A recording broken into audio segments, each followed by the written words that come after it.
Good morning. It is 9 o'clock straight up in the Pacific Standard Time Zone. Checking audio.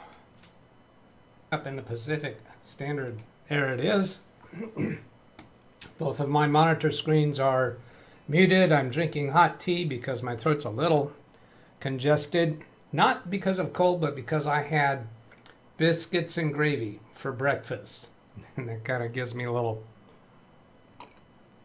throat issue. I have redirect set up today for Carrie Holzman's live show. I'll do that pretty regularly on Fridays. And I'm interested in this topic today about this portable 15.6 inch screen that I might use to take up to the cabin with me when summertime comes, if I think that's capable of doing the Fortnite up there with maybe one of those mini computers. Haven't settled on that. I'm probably not going to watch it live because without DVR mode, I always use DVR mode, so I'd rather wait and watch it later. And then Ken Stout's show, after I'm done today, is a Daily Da Vinci debacle. And I have a link in the chat room pinned up here at the top that you can use to click on at the end of this show. And I'll try to remind you to do that at the end of this show. So, good morning, everybody. Pop out chat and have a look here. I have topic in mind for today. That's the link for Ken's show again, and it's up here pinned at the top. Hello, Alan, Brian, Greg Selden, Ran.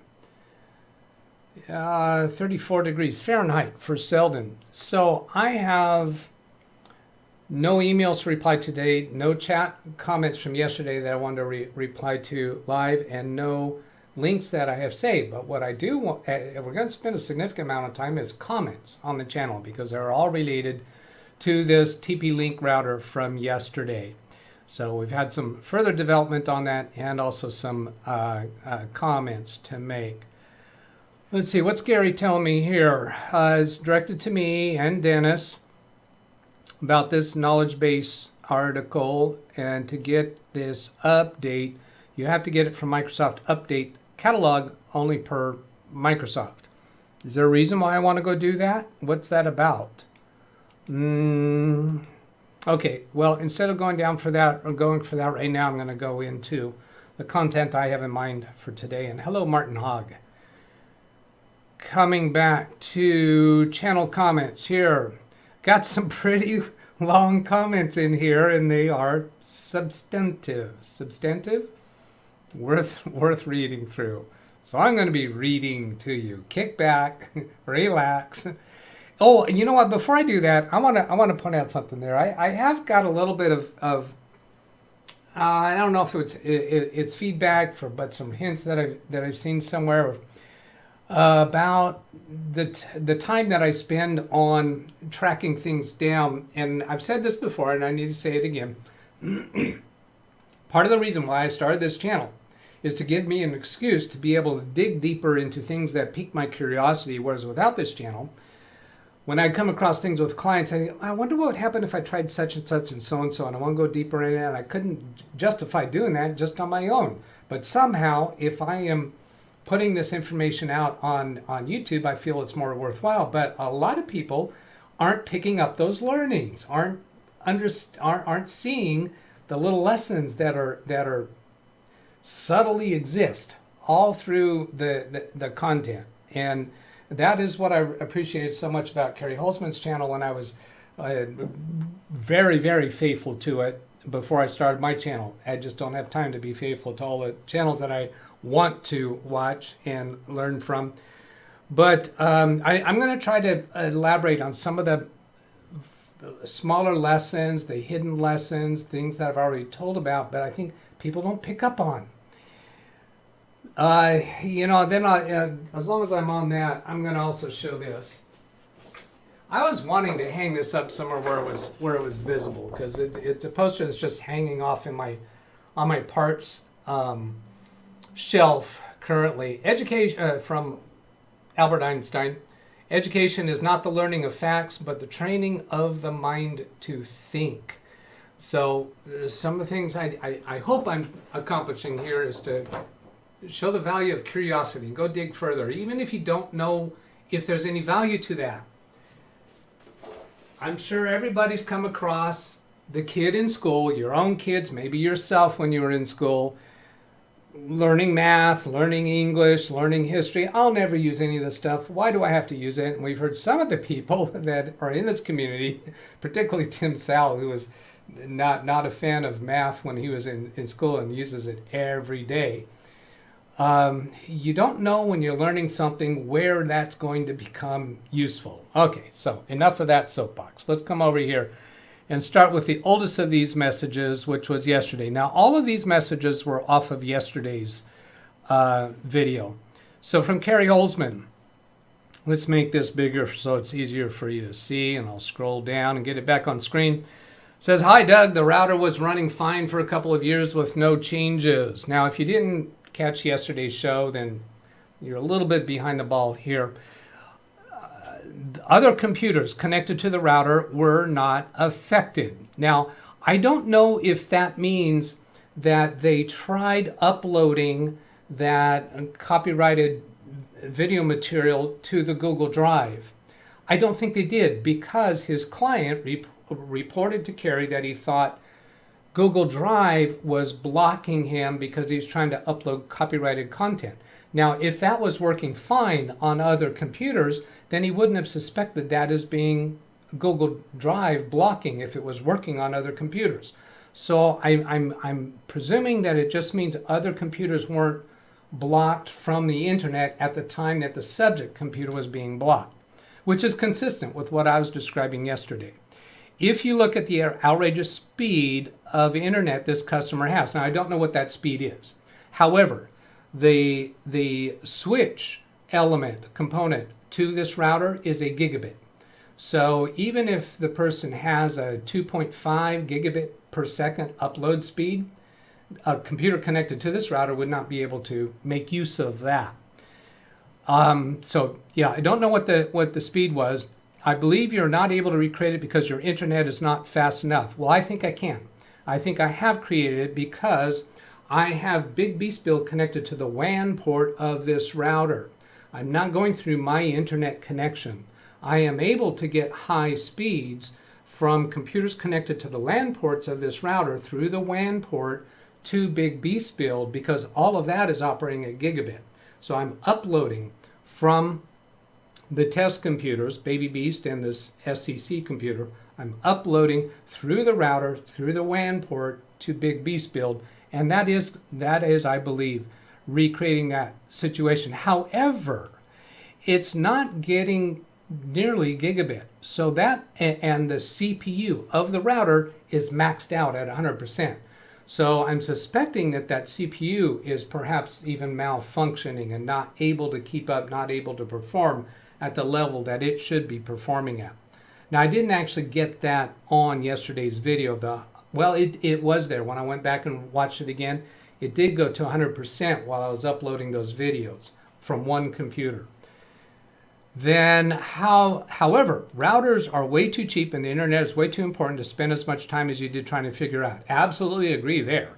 And Carrie did not spend this kind of time, and I would never suggest it with working with his client. Once you get to the position of suspecting the router is the cause, then the right business decision, just replace the router. It's not worth pursuing. But on my YouTube channel, I can afford to take time to dig in things more, and I have learned a lot of other lessons just because of the time that I spent trying to recreate the symptom. So this has been one of the most valuable explorations that I've done thus far on my channel, and I haven't been able to tell you all of that or elaborate on all that. While your conclusion is interesting, I'm not sure which conclusion he's referring to, because my conclusion was the same as Carrie's, that the router is malfunctioning and should be replaced. I don't feel it's viable since the router was working great. Again, I'm not sure which. I think maybe he's referring to changing those settings and keeping the router. No, I would not be proposing that. So I don't think it's viable since the router was working great and nothing changed. Well, yeah, something did change. The router became defective. So I think we're in agreement between Kerry and I, the only reason why I'm reading through this, and not to clarify to him, because he and I are fine, to give the further lessons to the audience is what I'm hoping to accomplish here. No changes to the router config were made until this problem was started and was easily reproduced once it started. Absolutely, I'm in agreement with that. It's still fun to speculate, but clearly something is wrong internally. Would cost more to repair to replace. Never proposing to repair it, but pursuing this, trying to find out more. Can I eliminate that problem? And just the exercise of doing that, I'm learning more things about how routers operate. Would I ever use that to keep a piece of hardware working? Possibly. Oops, something's going wrong with the stream. Something's going wrong with the stream. I'm seeing a very strange video symptom. Let me get this fixed up and change the resolution there. Give me a 4 in chat if you're seeing audio and video okay. Give me the number 4 in chat if audio and video is okay. Greg says, yeah, hiccups. Selden says, problem with the stream here. Gary has a couple of retracted message, extreme pixelation. So we'll kind of look, I'm going to look through chat a little bit more to see what's going on. Let's see, 8:38 from Dennis. Oh, that was before the show started. Cold weather, there we go. Hi all, let's see those. Gary might have been explaining what that update is about. I'm not going to examine that online while I'm streaming, but I'll look at it later. Hi, Doug and everyone. Let's see. Oh, here's Gary's. Posted link to Microsoft has quietly released a compatibility update, that KB number for Win 11 22H2. This comes hot on announce that it will auto update 21H2 to 22H2. This comes hot on announce that it will auto update. Okay. I guess that's going to update Windows 11 from 21H2 to 22H2. Hiccups, problems, 88 bufferings, audio has been cutting out, buffering, seems to have stabilized. Doug, that's kind of what we were discussing the other day. You have a business decision to make when doing the repair, and then there is the technician curiosity that comes into play. Always keep that in mind. The things that I do on this channel is not the way that I propose that a technician working for clients or working for a company operate. We often take on these occurrences home to try to learn from them. Speedy gives me a 4. That is in response to Dennis's posted link. Dennis's posted link. I'll figure out what that means reference to later. Thank you, Gary. So give me a 4 again in chat if audio and video is back to normal and it's okay. Back to normal. I wasn't satisfied saying back. Nope, I see pixelation. I see pixelation. All right. I'm not going to go read through all those other comments without them coming over on video. So I'm going to do a speed test here. See what's going on. I might be leaving early. I've got, looks like mid 500s download. Is Alex watching? Oh, look at that, 4 megabits per second upload, 5, 6, that's not enough. It was squeaking up to 7, that's certainly not stable. So I think it's going to look okay off and on, depending upon how the upload speed is going at the moment. Does my XSplit give me indications of troubles? Where do I even see? Yeah, dropped frames 300. I'm at 300 drop frames at the moment. Now I'm getting 11 megabits upload. All right, so I know there's 300 drop frames. That's where I will look to see how we're doing. We're halfway through my time. Coming back to this, it's fun to speculate, but clearly something is wrong internally, which costs more to repair than replace. Yeah, absolutely, don't repair these devices. I'll see if I still have the configuration file. This customer had 3 routers, all segmented. So this is why the config file was so critical when resetting the router. I have received the config file from Carrie, and I have loaded it and logged into it. And I'll just give you a quick peek because these were the settings here that I thought were suspect in the denial of service protection. They are set to low. I have not done any testing yet to see if I still get the symptom when these are set to low. I am going to do that, but have not done it yet. So coming back to the next comment, and thank you, Carrie, for sending that. Oh, by the way, something else that we discovered. I restored the config file to that router and then tried to log into it, and it was asking for the password as though it already had a password set. So it's not the same behavior as a fresh factory reset. Of course not, because I've loaded the config file, right? Now I'm giving a chance for somebody in chat to say what was wrong, what happened here, what went wrong. I asked Kerry for the password for the router, and he gave it to me. And I tried it, and it didn't work. I said, Kerry, that didn't work. He sent me another one. Well, okay, try this. He seemed puzzled that it didn't work. He said, that's what my record said for this router. So I tried that a couple more times. I tried some other passwords. He said, well, try this, try this, try this. We did wind up solving the problem. How do you think we solved the problem? I'm going to give you a little bit to respond in chat before I give the answer, because I was definitely surprised, and I think Kerry was surprised too at the solution for that. Now I'm going to go on to the next comment, then I'll go back to chat and see what you tell me about the solution for the password issue. Ashish Kotnala, I'll click on the read more, says, I would try reflashing the firmware again, then reset the config. If it still happens, then perhaps even go to the length of flashing a custom firmware like OpenWRT. Wow. That's way over my pay grade. I don't think I would take the learning experience to go down that road because I would never use that on a client's router in efforts to not just replace the router, but respect if you know how to do that. Yikes. Now, I believe Kerry did reflash the firmware, and that did not solve the problem. I believe he did that before replacing the router and updated the firmware.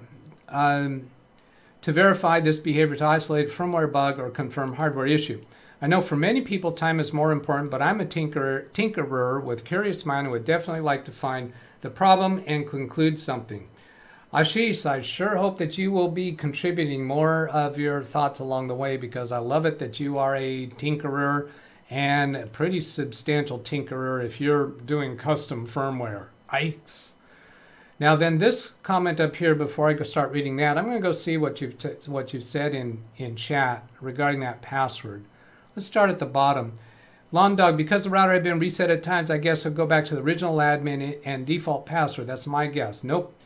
Although kind of close. Anyone have experience using Partition Manager? Reset the router, factory reset the router, reload the configuration. So I did that factory reset and reload the configuration. Nobody has come up with the actual solution to this. So here's the solution. Remember when in the video that I showed yesterday, I believe I showed you this, or you know what, I don't know if I ever showed you that. When I first fired up the router and tried to connect to it, it forced me to enter a password, to create a password. Okay? Subsequent to that, I loaded the configuration file that Kerry gave me. I assumed that would load the password, that I'd have to use the password that was contained within that configuration file. No. The password was still at the password that I created, that I entered when I started up the router and first tried to connect to it after a fresh factory reset. I entered a password. Then restore the configuration file I received from Kerry. That did not change the password. It's still the password that I set in the router, which I thought that sounds like a security weakness to me, because if somebody were to acquire a backup configuration file from a router being used in an office environment, they could restore that to their own router and then look up the VPN credentials and information that is used in that office. They would be able to connect remotely into that office using the credentials that they find in that VPN configuration, I think. And there's other information that is in there that could be useful to them. So I was surprised that you could restore a configuration file not knowing the password that was used on the source router and be able to see the configuration. I thought that was odd. So then, come back here. We got 10 minutes to go. I don't have an alarm set. I want to get to the rest of this comment. Pineapple Road. I have known an ISP supplied router to act up before. Now, by the way, as I'm reading through this, there are lots of little lessons to pick up in here. I don't know. Am I weird that I find lessons in that the writing is not targeted towards? I've known an ISP supplied router to act up before. Yeah, haven't we all? Most of us around here probably have. Unfortunately, in the UK where I live, is it unfortunate that you're in the UK, or unfortunate that you had a router act up? Don't know what you're trying to say there.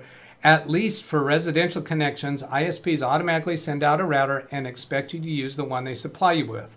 Well, we have that in the US too, but it's not consistent across all ISPs. Not all ISPs operate the same, at least not in my experience with ISPs among my clients. There's no laws or regulations that says an ISP has to supply the router. In fact, I wouldn't be at all surprised if certain ISPs have a certain policy in one area of the country and a different policy in another area of the country. There's no laws that says they have to be consistent across their entire system. Hang on a moment. Where the router would become very slow to the point where certain websites may load, ones that are cached in the browser, but others would not load at all. And sometimes mobile devices are able to connect, but desktops and laptops aren't. Yeah, I've had those kind of experiences.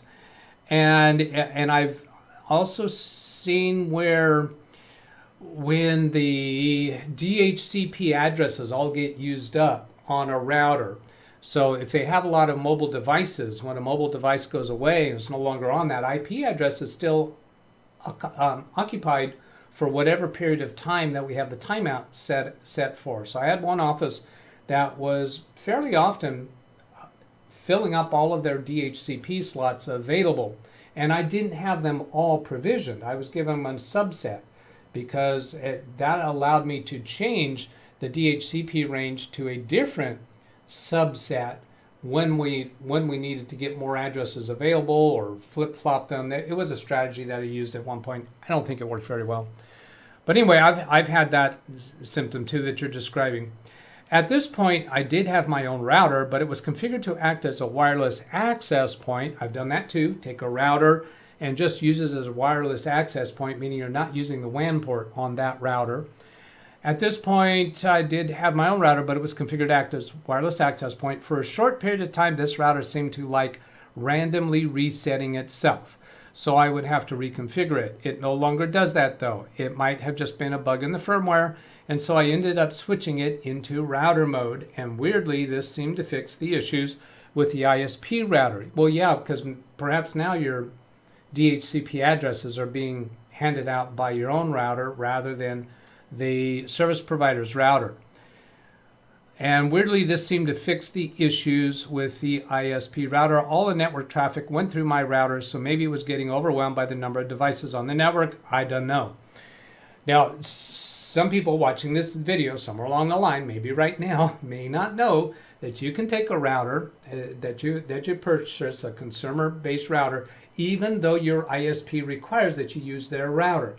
You can connect an Ethernet cable from the WAN port of the router that you purchased to a LAN port on your ISP's router. That works fine. It's an extra hop for your traffic to go through, but that hop is what? 0.1 millisecond? It's a very, very short amount of time. So it gives you full configuration capability when your ISP provider perhaps won't let you get into the configuration interface of their router. That's completely fine to do. Purchase your own consumer level router. Maybe it has the parental controls that you want. Maybe it has better Wi-Fi. You don't have to replace the ISP's router with the one you buy. Just plug the WAN port into a LAN port of your ISP's router. So, hey, some people watching this video don't know that. Maybe a lot of them. I don't know. More recently, I've upgraded my router to Wi-Fi 6E router, and I've set up Wi-Fi mesh using ASUS routers. so that I don't have any dead spots. The secondary router is also Wi-Fi 6E and is uplinked. Wait, he said mesh. Secondary router. Upgraded my router to Wi-Fi 6E router. Okay, one router. And I've set up a Wi-Fi mesh. That's other Wi-Fi mesh devices using ASUS routers. Don't know if his router is ASUS. Maybe they're all ASUS. That would be convenient. So I don't have any dead spots. The secondary router is also Wi-Fi 6E and is uplinked to my main router through 2.5 gig Ethernet, connected to one of the 10 gig ports on the main router. And yes, the uplink is operating at 2.5 gig. Now, back to Kerry's client. His client might have a 2.5 gig internet, but running through this router, it's a gigabit on its switch. So any client computers connected to it are only going to be able to achieve gigabit speeds. And really, the reason for having 2.5 gigabit on a network is so that multiple computers can be getting fast speed at the same time. Let's see, then, and I seem to have ended up with a third Wi-Fi 6E router. Okay, my main router is upstairs and the ISP router is in the kitchen. My main router, so that's his purchased router that he purchased. The ISP router is in the kitchen, which is a dead spot as far as my main router is concerned. So the one that he purchased upstairs does not, the Wi-Fi does not reach the kitchen. The Wi-Fi mesh node is in the living room, and yes, my router is piggybacked off the ISP router. Yay, yes, you can do that, fine. We switched ISP a few months ago, so we have new ISP router, but I'm continuing to use my own router. Fine, cool. I like your setup. Let's go take a quick look at chat. I've got 3 minutes before going off to send you off to Ken's show. It's not going to be a redirect. The redirect today is going to go to Kerry's show. You'll need to click the link that's up here in this comment that I put in, or the pinned link at the top. That'll take you to Ken's show when I finish.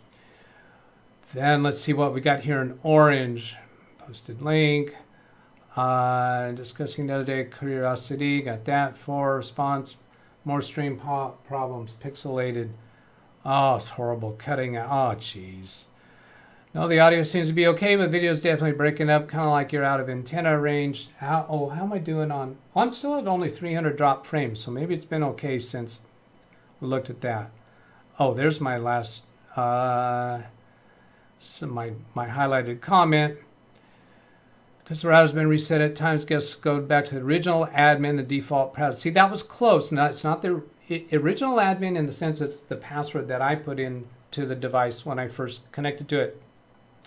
Hello, Catherine Anna Hauserman. Paragon, is this a business router or a residential router? Well, how are you going to identify that? It has capability for parental controls. It has quality of service. It has NAT forwarding. It has VPN capabilities. It has residential and business capabilities. So how are you going to describe whether it's business or residential? Am I weird, he asks. Yeah. Does he need to ask that, really? You guys need Verizon Fios out there, incredible speeds all the time. Yeah, it's not available in my neighborhood. It is available in town, I think, but not where I'm at. Not all websites are configured the same or have the same internet speed. Yeah, Dennis, maybe I should flash my 2015 era router with custom firmware. Mini tool, Panama comment, ISP cable modem. Cannot buy one. Use that instead. Well, you can buy a router and connect the WAN port to the LAN port of your ISP's cable modem so that you get the features that you want that is in other routers.